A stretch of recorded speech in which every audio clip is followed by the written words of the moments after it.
ما شاء الله لا حول ولا قوة إلا بالله العلي العظيم. أعوذ بالله من الشيطان الرجيم. بسم الله الرحمن الرحيم. الحمد لله رب العالمين، ثم الصلاة والسلام على أشرف الأنبياء والمرسلين وعلى خاتم النبيين أبي القاسم مصطفى محمد صلى الله عليه وآله وسلم وعلى آله الطيبين الطاهرين المعصومين المنتجبين وعلى أصحابهم رضي الله تعالى عنهم جميعا. بسم الله الرحمن الرحيم. ربی ادخلنی مدخلا صدقا. میں سب سے پہلے آپ تمام حضاران اور بالخصوص بزم تحفظ پیغمبر اکرم صلی اللہ علیہ وسلم، ان کے اراکین، ان کی منتظمین، اور یہاں پر علماء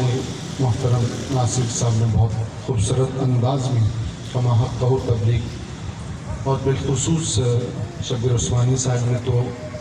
اس کی بات اصلاً اس بات کی اجازت نہیں تھی کہ میں یہاں پر آ کے لفظ کشائی کروں. ہمارے علاقے کے اندر آداب ہیں اور مکتب تشریح کے اندر بھی کہ بڑے علماء آ جائیں تو پھر اس کے بعد پھر ہم جیسے طفل مکتب جو ہے نا وہ بعد میں آ کے جسارت نہیں کیا کرتے. پھر جس علاقے سے میرا تعلق ہے اس کرب بلتستان سے، وہاں اور شرائط اس سے سختر ہو جاتی ہیں. تو لذا میں نہایت معذرت خواہ ہوں. محترم مولانا ناصر صاحب یہاں تشریف رکھتے ہیں.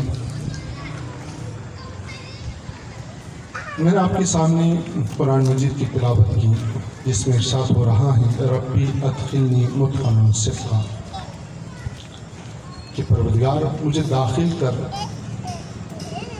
سچائی کے ساتھ. اور یقیناً شان نزول آیت فتح مکے کے موقع پر جب رسول گرامی تمام مسلمانوں کے ساتھ مدینہ منورہ سے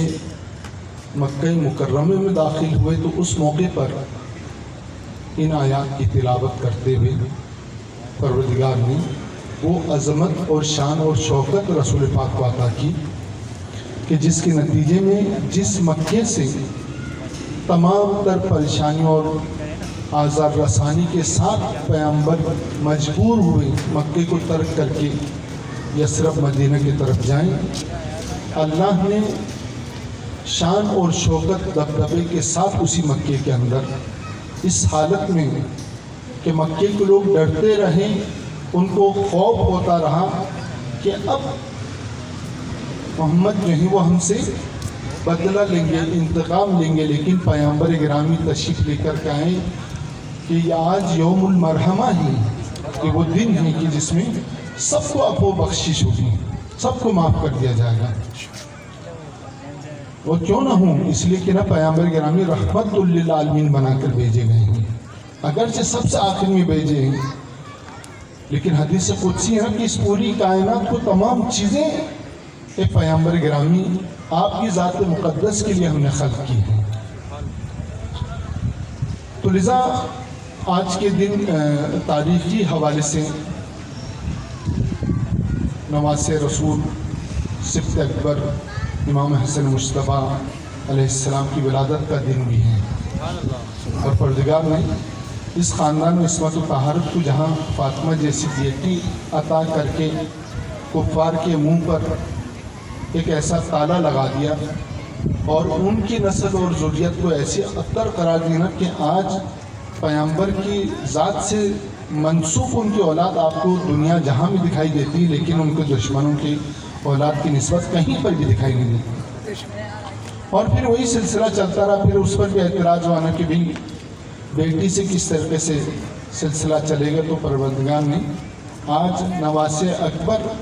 حضرت امام حسن کی ولادت کی کہ پیغمبر گرامی نے فرمائی کہ یہ دونوں میرے فرزند ہیں، یعنی ان کی نسبت جو ہے مولا امیر المومنین علی بن ابی طالب نے بھی اس چیز کا ادعا نہیں کیا، لیکن رسول گرامی سے یہ منسوب رہے اور اس طریقے سے منسوب رہے نا کہ پیغمبر اپنے دوش پر سوار کر کے مدینے کی گلیوں میں لوگوں کے سامنے ان کو معرفی پہچانوانا اپنے لیے افتخار سمجھتے تھے۔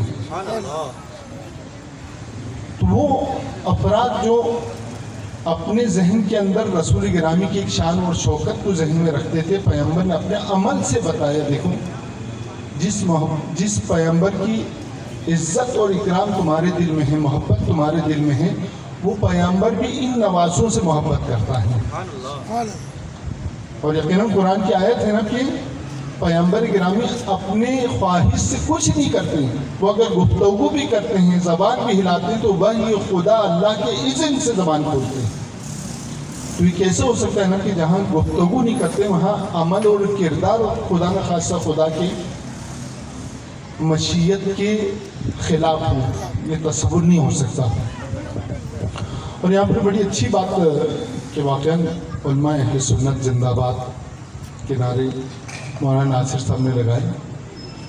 اور اس کے بعد ہمارے برادر عزیز آئے، انہوں نے علماء حق کا کہا۔ تو یہ بہت بہترین عمل ہونا کہ کسی بھی مکتب کے اندر علماء کا کردار حق کو پہنچانا ہے، وہ چاہیں ابھی آپ ہمارے ملک کے اندر یہ ہماری قسم پرسی ہے نا کہ یہاں پر حالات اس طریقے سے ہیں، ویسے اگر آپ ایران کی سرزمین پر جائیں تو وہ خامنائی صاحب بھی بولتے ہیں نا کہ ہماری کامیابی اس وجہ سے نا کہ ہم اس علاقے میں اس اسٹیٹ کے اندر سنی شیعہ سب متحد ہیں، اس وجہ سے ہم کامیاب ہیں، ہم متحد اور متفق ہیں، ہم امریکہ سے لڑ رہے ہیں، ہمارے اندر اختلاف اور نفرت ان چیزوں کو وجود نہیں ہے، ہم امریکہ کو تڑی بھی دیتے ہیں، سینکشن جناب 43 سال ہو گئے، لیکن ہم اللہ پر توکل کیے ہوئے پیغمبر اور ان کی ذریت کے ساتھ متمسک ہیں، اللہ نے ہمیں روز بروز ترقی اور عزت عطا کی ہے۔ آج جس چیز کی گفتگو اور یہ چیزیں ہمارے یہاں سیاسی طور پر یہ نعرہ لگایا جا رہا ہے وقت کے جو تقاضوں کے مطابق، اللہ کر کے حقیقی ہو تو انشاءاللہ مسلمانوں پر جب ایک تنگی اور سختی آئے گی تو پھر وہ متحد بھی ہوگی، وہ قوم اختلاف کے لیے کہیں پر بھی جگہ نہیں ملے گی، متحد ہوں گے، ملک کو ترقی ہو سکتی ہے۔ تو یہ تمام چیزیں تمہیں بس انہی کلمات کے ساتھ ایک دفعہ پھر مشکور و ممنون ہوں کہ بزم تحفظ کے اراکین یہاں کے منتظمین نے جس خوبصورت انداز سے، حالانکہ کچھ مسئلہ مسائل چل رہے تھے اور میں بھی آگاہ تھا، اور عثمان جو ہیں ہمارے نعمان بھائی ہمیشہ ہم ان سے رابطے میں رہتے ہیں، اور یہ ہمارے لیے باعث افتخار ہے کہ الحمدللہ جتنا وہ قدم بڑھاتے ہیں، ہماری کم نصیبی کہنے ہیں کہ اتنا ہم قدم نہیں بڑھا پاتے ان کی طرف، لیکن ہر حوالے سے تعاون و تعاونوا علی البر والتقوی، قرآن کی آیت بھی کہہ رہی ہے کہ تمام اچھے اور ان چیزوں میں تعاون کرو۔ تو یہ ہمارا اگر اللہ کی کتاب پر ہمارا ایمان ہے تو پھر ہمارے پر واجب اور فرض ہے نا کہ ہم اس طریقے سے اچھے کاموں میں، وہ جو مسئلہ مسائل چلتے رہے کہ یہاں پر تراویح کے انعقاد کے حوالے سے، تو الحمدللہ اس میں کافی رنجش اور ایسی باتیں بھی ہوئی، اس میں مجھے کمنٹس کرنے کا موقع ملا، تو میں نے بھی وہاں کمنٹ یہی کیا کہ بھئی ایک اچھے عمل کے انجام دہی میں نا آپ کو اور ہمیں اپنے حوصلے کو پست نہیں کرنا چاہیے۔ پیغمبر گرامی کے ساتھ کتنی سختیاں پیش آئیں، لیکن انہوں نے ایک اصول اپنے لیے بنایا کہ اللہ کے لیے حباً للہ بغضاً للہ، اللہ کی سے محبت کے طور پر اگر کرنا ہے تو اس میں پیغمبر گرامی کو لہو لہان کیا جائے کہ آپ کی نالین مبارک میں نہ وہ آپ کے اپنے خون سے پر ہو جاتی تھی، لیکن اللہ نے پیغمبر کو فاطمہ جیسی بیٹی عطا کی نا کہ جو جس شفقت اور محبت سے پیغمبر گرامی کی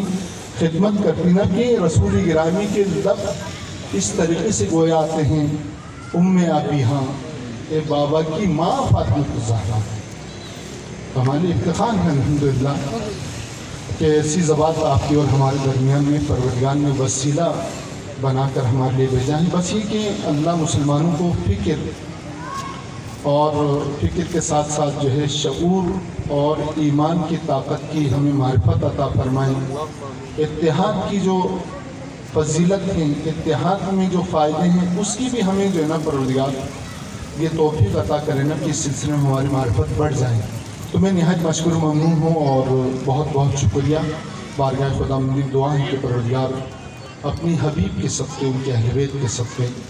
ان کے جانثار اصحاب کے صدقے تیرے بارگاہ میں دعا کرتے ہیں کہ قرآن مجید کی تلاوت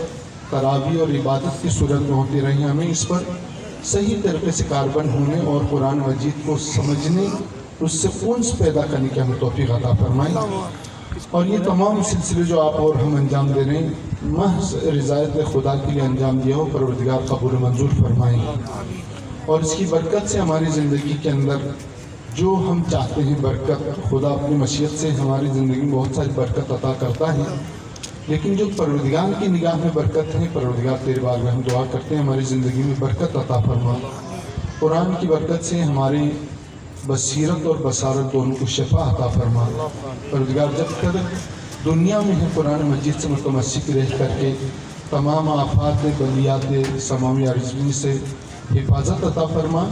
اور روز آخرت پیامبر گرامی اور قرآن کی شفاعت نصیب فرما برحمتک یا ارحم الراحمین۔